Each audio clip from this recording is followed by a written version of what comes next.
Baik, kembali lagi bersama saya dan di sini pembahasan kita kali ini adalah membahas mengenai metode pembelajaran di dalam kelas. Nah, atau yang bisa disebut dengan strategi pembelajaran. Nah, ngomong-ngomong metode, nah ini tidak lepas dari seorang yang namanya pendidik dan juga peserta didik. Nah, pasti teman-teman sudah tahu semuanya.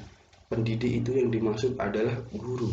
Nah, kemudian peserta didik. Peserta didik di sini adalah siswanya yang diajar. Nah, bagaimana sih proses pembelajaran di dalam kelas bisa dikatakan mencapai tujuannya atau sukses begitu? Nah, di sini peran guru sangatlah urgent begitu. Nah, guru sangat bisa untuk memilih berbagai metode yang sebegitu banyak dari metode yang lainnya. Nah, namun metode yang digunakan oleh seorang guru haruslah tepat dengan materi yang akan diajarkan begitu. Nah, di sini saya akan membahas mengenai seputar metode diskusi. Nah, apa sih metode diskusi? Nah, metode diskusi ini kurang lebih metode yang digunakan oleh guru yang bagaimana siswanya dihadapkan oleh berbagai masalah dan bertujuan untuk memecahkan suatu masalah tersebut, mencari solusi jalan keluar, dan serta peserta didik atau siswanya itu serta turut aktif dalam membangun, merancang, dan menyusun sesuatu. Nah, begitu metode diskusi. Nah, namanya juga diskusi. Nah, diskusi tidak mungkin kan berbicara hanya satu orang, namanya kan prolog, monolog. Nah, begitu. Metode diskusi ini sangatlah cocok atau baik digunakan dalam kelas, dalam lingkup berbagai kelompok begitu, atau antar kelompok para siswa atau peserta didik dibagi untuk menjadi beberapa kelompok, misalnya dibagi 4 kelompok. Nah, 4 kelompok, terus kemudian tiap kelompok ada diisikan oleh 4 sampai 5 siswa begitu. Yang kemudian ada langkah-langkahnya, langkah-langkah metode diskusi. Nah, yang pertama, langkahnya guru menentukan rumusan atau tujuan dari pembelajaran tersebut. Nah, entah dari tujuan umum atau khusus. Nah, begitu merumuskan sebuah tujuan. Nah, apa sih tujuan yang ingin dicapai dengan menggunakan metode diskusi oleh guru tersebut? Nah, itu bagaimana dirumuskan terlebih dahulu sebelum menentukan langkah selanjutnya. Kemudian langkah kedua ini menentukan metode diskusi yang bagaimana sih. Nah, menggunakan diskusi yang bagaimana, atau diskusi dengan cara debat, atau bagaimana bergantian menyampaikan argumennya antara kelompok satu dengan kelompok dua. Nah, bagaimana yang kedua itu menentukan diskusinya itu seperti apa. Kemudian yang ketiga, yang ketiga ini adalah merumuskan masalah. Nah, jadi guru memberikan suatu permasalahan untuk dibahas dalam diskusi pembelajaran tersebut. Nah, saya kasih contoh. Saya ambil contoh dari materi fikih kelas 12 MA begitu. Nah, yang saya ambil di situ tentang mazhab begitu. Nah, guru memberikan atau memberi pancingan untuk pemantik masalah begitu. Ini anak-anak, saya kasih masalahnya tentang mazhab. Nah, bagaimana sih hukumnya bermazhab begitu? Mazhab kan ada banyak, ada 4 begitu ya.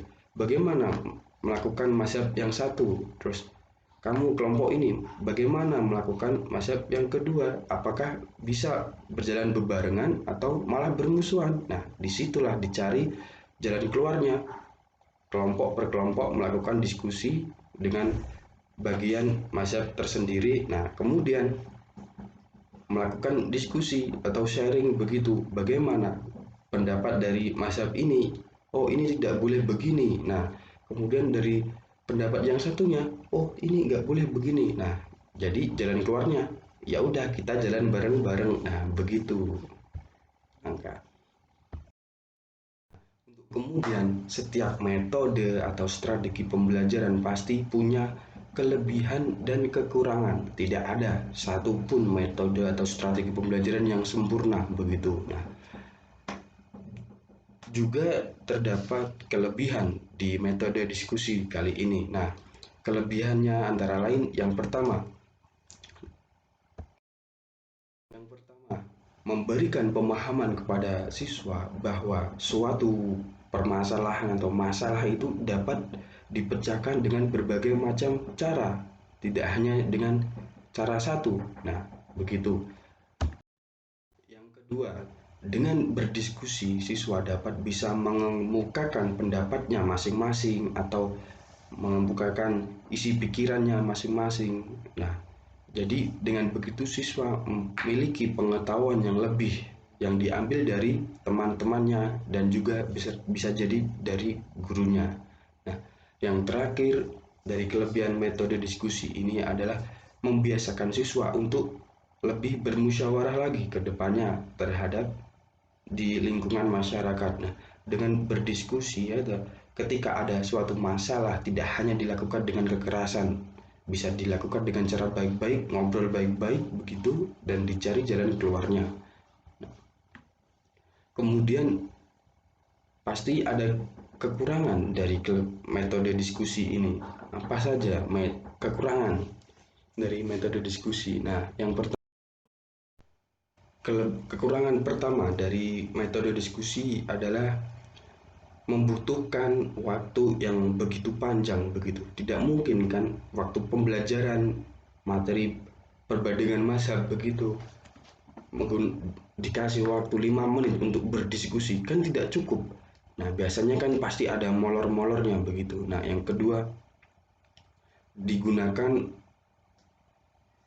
tidak baik untuk kelompok besar. Nah, jadi metode diskusi ini cocoknya untuk kelompok skala menengah ke bawah begitu. Nah, yang diisi oleh 4 sampai 5 orang begitu. Kalau diisi oleh 10 orang begitu dan kelompoknya ada 4 menjadi 40 orang atau 40 siswa, terlalu banyak begitu, terlalu besar dan tidak nyambung begitu. Nah, yang ketiga kekurangan dari metode diskusi ini adalah kebanyakan siswa yang ngomong atau berani berbicara itu hanya satu atau dua orang atau segelintir saja. Nah, jadi kekurangan yang terakhir ini adalah yang berbicara itu hanya siswa yang memiliki pengetahuan lebih dari temannya begitu. Nah, sekian mungkin dari pembahasan kita kali ini tentang metode diskusi. Nah, semoga sedikit sharing dari saya, semoga bermanfaat untuk calon-calon pendidik. Nah, begitu.